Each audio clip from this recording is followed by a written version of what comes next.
नमस्कार दोस्तों एक तरफ देश की सबसे ताकतवर राजनीतिक मशीनरी और दूसरी तरफ हजारों युवा जिनके हाथ में न कोई बड़ा राजनीतिक झंडा है न कोई पुराना संगठन, लेकिन फिर भी दिल्ली की सड़कों से उठी आवाज संसद तक पहुंचती है।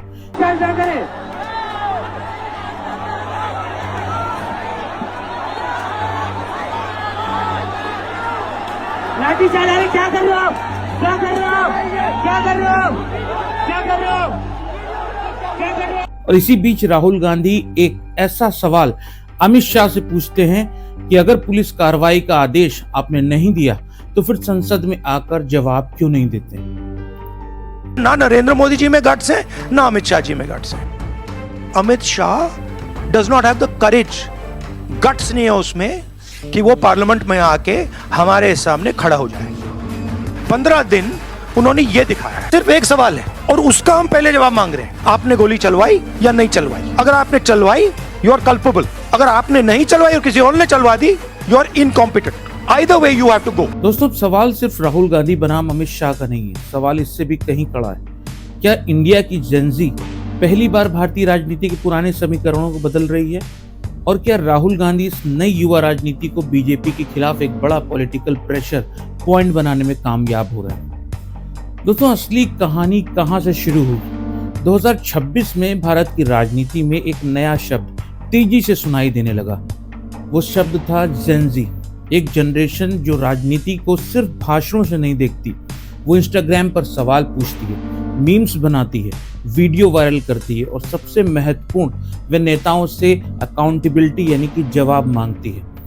दोस्तों, दिल्ली में स्टूडेंट प्रोटेस्ट का मुद्दा इसी वजह से बड़ा बना। पेपर लीक और एग्जामिनेशन सिस्टम से जुड़े सवालों ने युवाओं के एक हिस्से को सड़क पर लाकर, और 20 जुलाई को दिल्ली में हुए विरोध प्रदर्शन ने पार्लियामेंट के बाहर राजनीतिक तनाव को और बढ़ा दिया।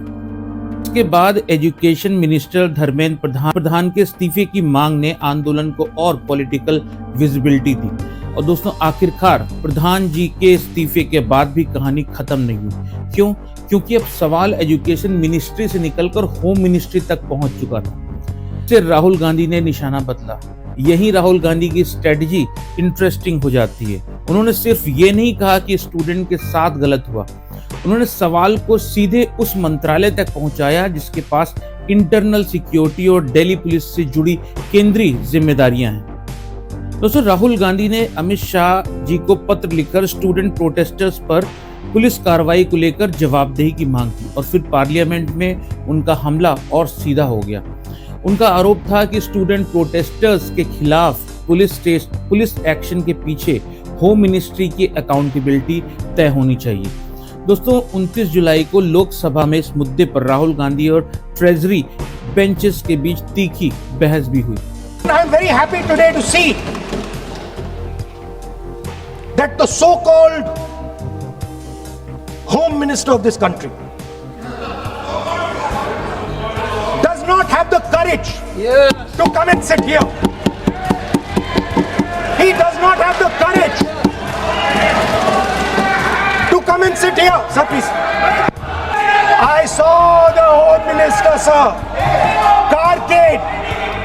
Sir, I saw the carcade. 30 cars. With the Home Minister sitting inside the car. Like that. Looking.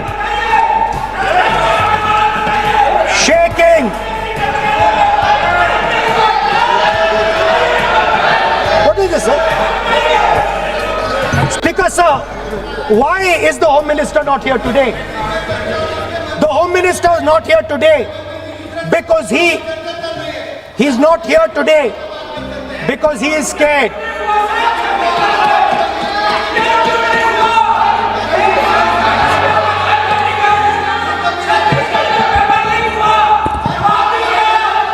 He is the Home Minister, sir. Sir, the Home Minister.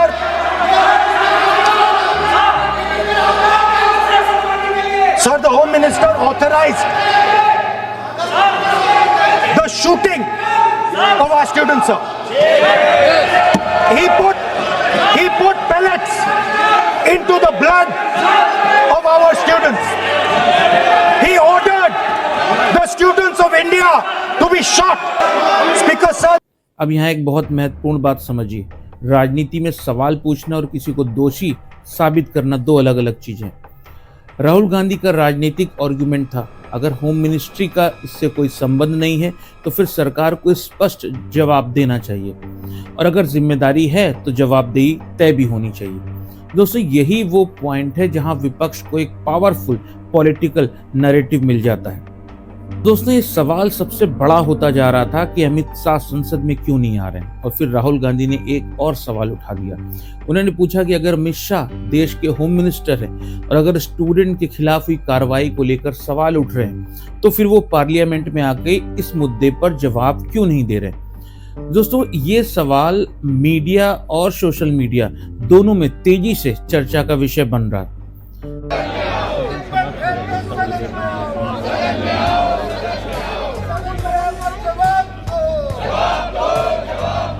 भी हमें एक बात साफ रखनी होगी कि संसद में किसी मंत्री को किसी खास समय पर अनुपस्थिति अपने आप में यह साबित नहीं करती कि वो सवालों से बच रहे हैं। दोस्तों, राजनीतिक आरोप या व्याख्या हो सकती है, तथ्य का निष्कर्ष तो बिल्कुल नहीं हो सकता।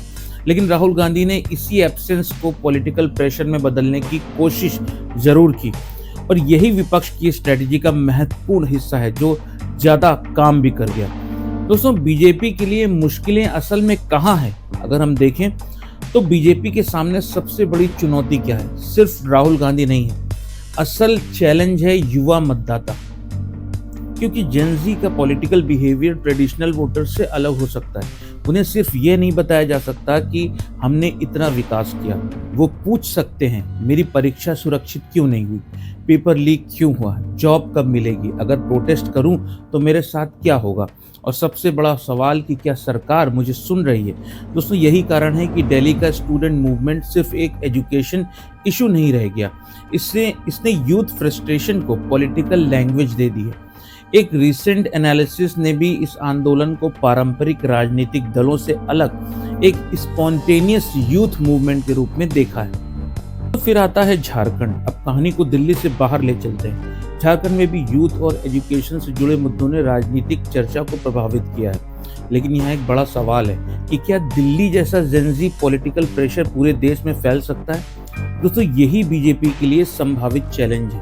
अगर अलग अलग राज्यों के युवा मुद्दे जैसे education, jobs, competitive exams, paper leak और अकाउंटेबिलिटी के आसपास एक कॉमन नैरेटिव बनने लगता है तो विपक्ष के लिए एक नया पॉलिटिकल स्पेस तैयार हो सकता है और बीजेपी के लिए बहुत बड़ी परेशानी खड़ी हो सकती है। झारखंड के स्टूडेंट्स अपने हक के लिए प्रोटेस्ट कर रहे हैं, प्लीज उनको सपोर्ट करें।